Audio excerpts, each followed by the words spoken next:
Hello friends, आपका बहुत बहुत स्वागत करती हूँ आपके अपने चैनल योर एजुकेशन गाइड में। दोस्तों, क्या कभी आपने सोचा है कि चूजा जब अंडे में रहता है तो वो ऑक्सीजन यानी कि हवा में सांस कैसे ले पाता है? क्या उसे ऑक्सीजन की ज़रूरत नहीं होती? सब कुछ जानेंगे आज के इस वीडियो में, तो आखिर तक वीडियो के साथ जुड़े रहिए और चैनल को सब्सक्राइब नहीं किया है तो वो भी कर लीजिए, ताकि जब भी मैं कोई नई वीडियो अपलोड करूं आप उससे अपडेट होते रहें। जैसा कि हम जानते हैं कि दुनिया बेहद अजीब है, जहां कई तरह के हैरान कर देने वाले तथ्य होते रहते हैं जो कई सवाल भी खड़े कर देते हैं। जैसे कि आज का हमारा ये सवाल जो हमें काफ़ी हैरान कर देता है। जब भी आप किसी अंडे को देखते हैं तो पहले दिमाग में क्या ख्याल आता है?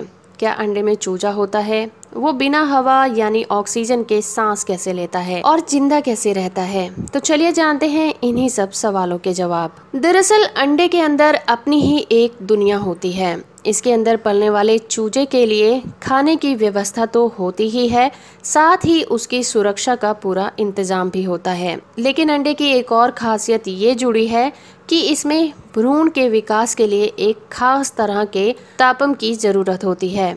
यही वजह है कि पक्षी अपने अंडों को सेने के दौरान अपने शरीर की गर्मी उसको देते रहते हैं।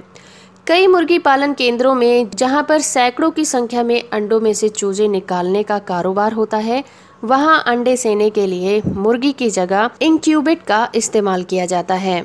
वैसे अगर किसी अंडे को देखें तो उसमें ऐसा कुछ नजर नहीं आता जिससे उसके अंदर किसी तरह से हवा जाती हो और अंदर पल रहे भ्रूण को ऑक्सीजन के मदद से सांस देने का काम कर रहा हो।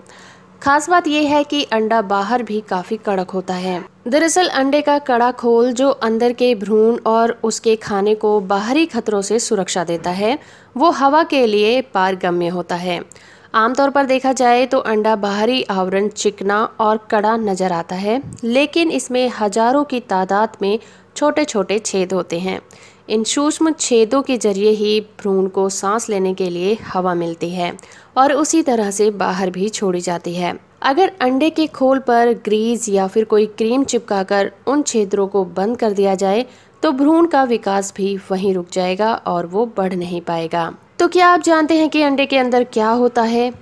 अंडे में एक तो तरल पारदर्शक पदार्थ भरा होता है। वो पारदर्शक तरल पदार्थ एल्ब्यूमिक होता है। एल्ब्यूमिक भ्रूण को बाहरी झटकों से बचाता है और उसकी सुरक्षा करता है।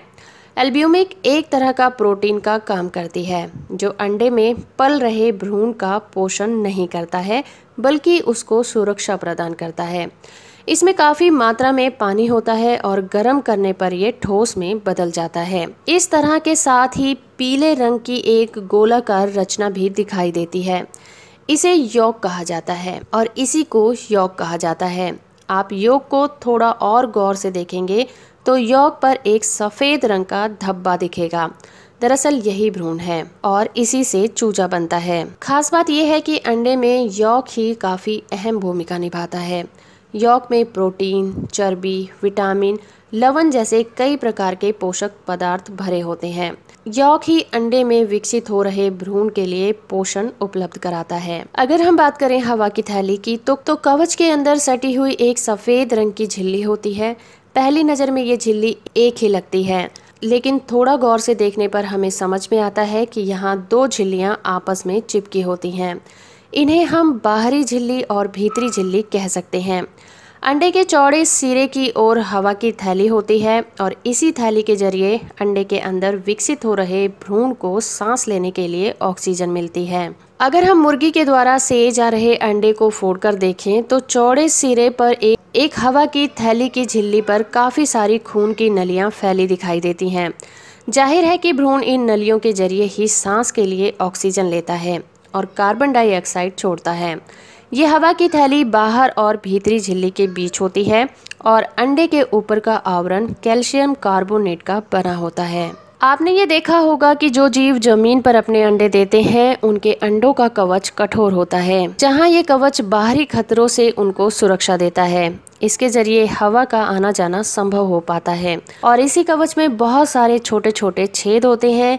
इनकी संख्या लगभग 10,000 से भी ज़्यादा होती है।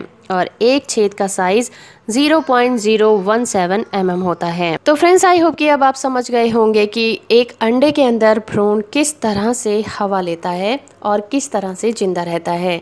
वीडियो और जानकारी अच्छी लगी है तो आप इसे लाइक और शेयर जरूर कर दीजिए, और चैनल को अभी तक सब्सक्राइब नहीं किया है तो वो भी कर दीजिए, ताकि जब भी मैं कोई नई वीडियो अपलोड करूँ आप उससे अपडेट होते रहें।